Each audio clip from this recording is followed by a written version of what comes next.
Hello and welcome to another update video about MATIC. Not much changed since yesterday. Actually, nothing. Nothing. So we're still dealing here with the structure that in our preferred scenario, a wave 1 topped around the 13th, 14th of March.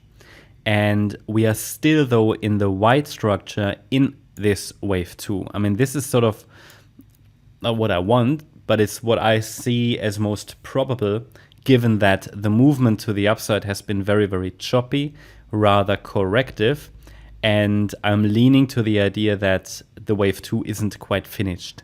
Okay, so I would like to see the price possibly extend a bit higher in the B wave, because such a correction is always, well, mostly an ABC structure. There are other more exotic patterns like a WXY or something, but typically a wave 2 is an ABC structure, so that's typically what I track first until the market tells me something different. The move down to me doesn't look clearly enough like a 3-wave move.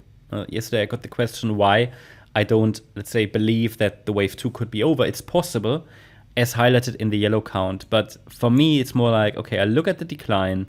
Surely it came down deep enough for a wave 2. It would be ideal if it was over, yeah, because, you know, it landed in the middle of the support region, absolutely. But I'm also considering the wider crypto market in which a C-wave downward move is still on the agenda for most coins, including Bitcoin.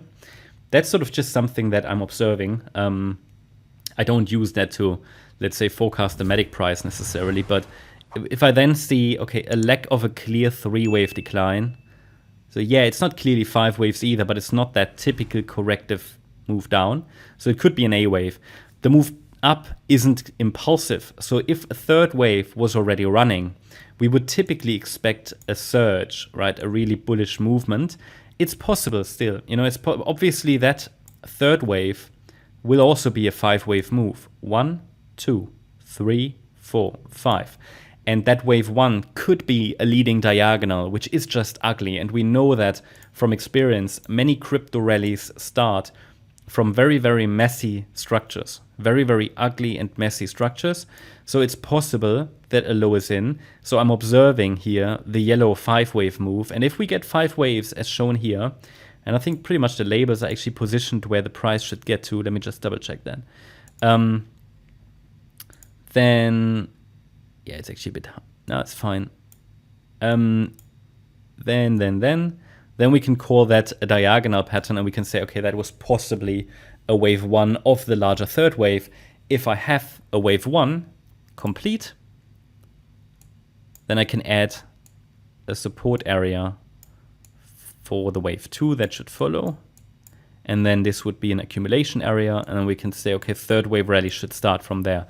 But it is a matter of letting the market show me, okay? I find it more probable that the price will test the yellow zone again. I mean, it's currently in the yellow zone, okay?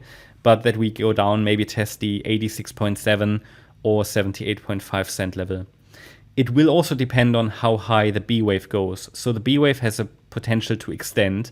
It could be over. We have a 3-wave move up, but then the decline isn't clearly impulsive. We're holding micro support currently at 97.6 cents, and that B wave could easily extend a bit. There is still plenty of space in resistance. Once I see clear evidence that the C wave has started, I will let you know. And then we can calculate the target for wave C, which currently points towards the 78 cent level.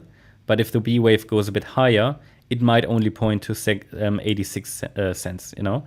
So that's sort of what I'm watching. So I prefer white, not because I like it, but because it is, for me, the most probable count. That can change. You know, we are dealing with a messy correction here, especially the B waves are extremely difficult. So I know a lot of people are frustrated at the moment by the market, but let me tell you, it's a correction.